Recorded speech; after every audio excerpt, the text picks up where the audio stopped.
Şimdi ne yapacağımı sadece Subway Surf oynayanlar bilebilir.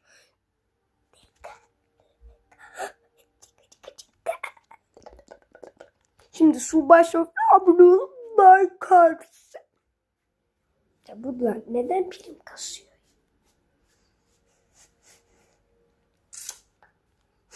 Arkadaşlar ben böyle bir video hazırladım bir tane. Ona geçeyim istiyorsanız. Hepinize merhaba arkadaşlar. Bugün sizlerle beraber bir book yapıyoruz. Şimdi size bir tane çizimimi göstereceğim. Evet işte bu çizim. Bir de bu çizim. Bir de o çizim var. Özür dilerim arkadaşlar. Bir de bu var. Hacı Bekir Lokumu. Evet, Hacı Bekir Lokumu odamı tanıtmaya devam ediyorum. Bunun neden böyle olduğunu sorma. Bunda.